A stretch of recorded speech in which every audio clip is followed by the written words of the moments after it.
ఢిల్లీ నుంచి వచ్చినటువంటి ఒక గ్రూప్ ఆఫ్ ఇండియన్స్ ఒక బోట్ ట్రిప్‌కి వెళ్ళినటువంటి ప్రొఫెసరు వాళ్ళ బిహేవియర్ చూసి ఆయన కూడా ఇండియనే. సో, ఆయన వేరే వైట్ అమెరికన్ కూడా కాదనమాట. ఆయన కంట్రోల్ చేసుకోలేక పోస్ట్ పెట్టాడనమాట. సో, అతను కూడా settled in USA Indian origin ప్రొఫెసరే. సో, ఆయన పేరు వచ్చేసి గౌరవ్ సాబ్నీస్. మీకు ఇక్కడ నేను ఎక్స్‌పోస్ట్ మెసేజ్ చేస్తా. ఆయన చెప్పేది ఏంటంటే చాలామంది ఎవరు మన ఇండియన్స్ మన వాళ్ళే చక్కగా లైన్లో నిలబడి వెళ్తున్నారు, డిసిప్లైన్గా ఉన్నారు, కామ్గా ఉన్నారు. కానీ వీళ్ళ వలన ఇప్పుడు వీళ్ళు ఎవరైతే గ్రూప్ ఆఫ్ పీపుల్ వచ్చారో వాళ్ళు కట్టింగ్ లేన్స్ అంటే జనరల్గా మనకి ఇండియాలో ఉన్న ఒక హ్యాబిట్ ఏంటంటే తోసుకొని వెళ్ళిపోతూ ఉంటారండి. అంటే ఒక లైన్లో నిలబడ్డాం అనుకోండి, మనం నెమ్మదిగా వచ్చి అక్కడెక్కడో జాయిన్ అవుతారనమాట. అంటే నెమ్మదిగా అలా లైన్లో కలిసిపోతారు. ఈ ప్రతి చోట జరుగుతుంది ఇది.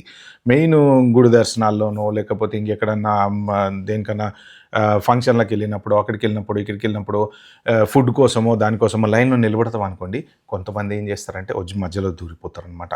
కానీ అబ్రాడ్లో ఏంటంటే మీరు ఏ దేశంలో అయినా చూడండి, కొన్ని మంచి పెద్ద దేశాలలో లైన్ అంటే లైన్ అంతే. వాళ్ళు అలానే వెయిట్ చేస్తారు. వాళ్ళు వెయిట్ చేసి గంట పట్టచ్చు, 2 గంటలు పట్టచ్చు. ఈయన చెప్పేది కూడా అదే. మహా అయితే ఏమవుతుంది, ఒక 5 నిమిషాలు లేట్ అవుతుంది.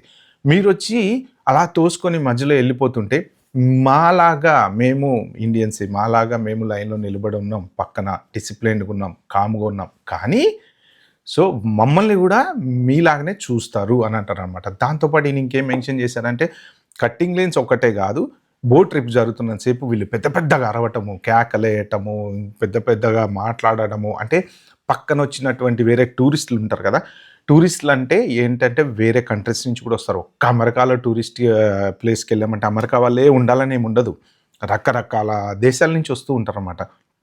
అంటే అందరి ముందు వీళ్ళ అరుపులు, కేకలు, పెద్దగా అరవటాలు అవన్నీ చూస్తే ఏంటంటే అతనికి చాలా డిస్గస్టింగ్ అనిపించింది. అంటే మీ బిహేవియర్ వలన, మీ యాటిట్యూడ్ ఏదైతే ఉందో దాని వలన మిగిలిన డిసిప్లిన్డ్గా ఉండే వాళ్ళందరికి కూడా ఇదే పరిస్థితి వస్తుంది అని చెప్పి ఆ కామెంట్లలో కూడా ఒక కామెంటు నాకు చాలా ఇంట్రెస్టింగ్ అనిపించింది.